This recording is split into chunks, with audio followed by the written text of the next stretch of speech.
मित्रों, हमारा हिमालय देवात्मा है। हिमालय की शस्य श्यामल मुग्धकारी रूप लावण्य और स्वर्गीय सौंदर्य का क्या कहना। पर यह सौंदर्य भौतिक नहीं अभौतिक है, लौकिक नहीं अलौकिक है। यह सौंदर्य शाश्वत और सनातन है।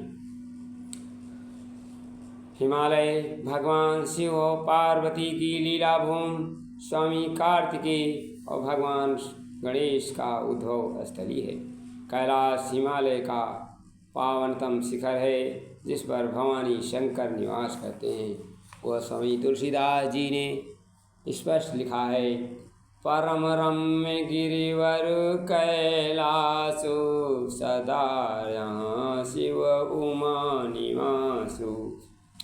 यहाँ प्रतापी चक्रवर्ती नरेशों की का ही नहीं, बल्कि सिद्ध ऋषियों, मनीषियों और तपस्वियों का शासन है, अनुशासन है।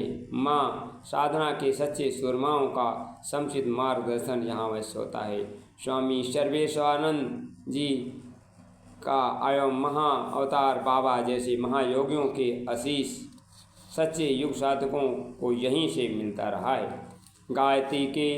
गायत्री माता के वरद पुत्र, युग के विश्वामित्र, युग ऋषि पंडित श्री राम शर्मा आचार्य जी को नवयुग के निर्माण हेतु हिमालय के ऋषि संसद से ही सूक्ष्म शरीरधारी समस्त समऋषियों का दर्शन मार्गदर्शन प्राप्त हुआ था।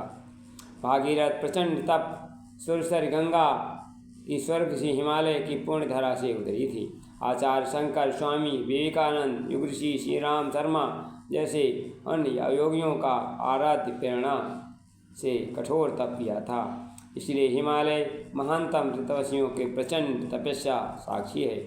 उनकी तपोभूमि है। माँ उमा के प्रचंड तप हिमालय में संपन्न हुआ। तो गोस्वामी तुलसीदास लिखते हैं, मातु पिता ही बहुविधि समझाई, चली उमा तपहित हर्षाई।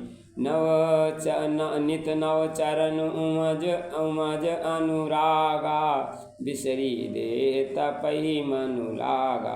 हिमालय कुंड में सिखों के 10वें गुरु गोविंद सिंह की तपस्थली है। जनश्रुति के है कि पूर्व जन्म में यहाँ तपस्या की थी। विचित्र नाटक के 10वें गुरु गोविंद सिंह स्वयं लिखते हैं, अब मैं अपनी कथा बखानूं, तप साधत जहि विधि आन।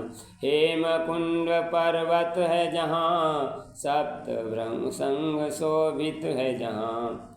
महेश व्यास महाभारत जैसे आध्यात्मिक कोश की रचना की है। हिंदी के राष्ट्रकवि महर्षि गुप्त की भी इन पंक्तियों हिमालय योगी सा है। शैलराज समस्त शीर्षोपम बड़ा है, वरद विभूषा अभय मुद्रा में खड़ा है। सिद्ध योगी सा समाधि निर्मग्न ये, भूमि से उठ गगन में संलग्न ये। जय भारत ने स्वर्गारोहण अनुसंध पांडवों के देख कवि गुप्ती के लिखते हैं, निज शिखर शीश ऊंचे करके, अलोक रहा नगराज इन्हें। गिरिराज उठाकर गोदी में, मानो कंधे पर चढ़ा रहा। यह शंकर प्रसाद कामिनी में अपनी भावनाएं कुछ ये व्यक्त करते हैं। उमड़ रहा जिसके चरणों में, निर्वता की विमल विभूत। शीतलता झरनों की धाराएं, बिखरती हैं जीवन भव अनुभूत। राष्ट्र कवि रामधारी से दिनकर हिमालय को भारत का भाल कहकर करवाते। मेरे नगपति मेरे विशाल, साकार दिव्य गौरव विराट। पौरुष के पूंजीगत ज्वाल, मेरी जननी के हिम करीब। मेरे भारत के दिव्य भार। हिमालय की गुफा में युगों युगों से वेद की ज्योति रचनाएं प्रस्फुटित हुई। गौरी शंकर, कृष्णसेन, धौलागिर, कंचनजंगा, पंचसूली, केदारनाथ, नीलकंठ जैसे हिमालय के विराट शिखर सारे संसार में सत्य, साथ, करुणा, प्रेम का शाश्वत संदेश देते हैं। वहीं दूसरी ओर गंगा, यमुना, सरस्वती, झेलम, गंडकी आदि आत्मजा नदियाँ भारत की सस्यमला भूमि को पवित्र करती हैं।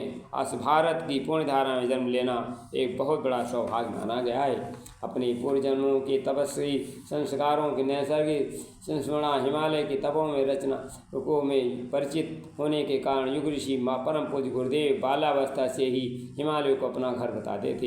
हिमालय जाने पर बड़े बड़े आकुल व्याकुल हो जाते थे। अंततः उन्होंने गुरुसत्ता के पावन देश पर युग साधना हेतु हिमालय में 4 यात्राएं कठोर तप संपन्न करके गए। हिमालय से अपने यहाँ प्रतिम लगाव के कारण उन्होंने युग तीर्थ शांति कूद के प्रतीक देवात्मा हिमालय में प्रतिष्ठित किया।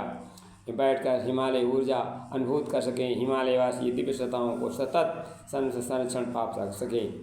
हिमालय उन सभी साधकों के लिए स्वयं अखंड आध्यात्मिक ऊर्जा का नहलाना है, ये निहाल होना है और चैत्य को हिमालय में विराट बल है। धन्यवाद। हिमालय बहुत देवात्मा है, उसका शत शत नमन।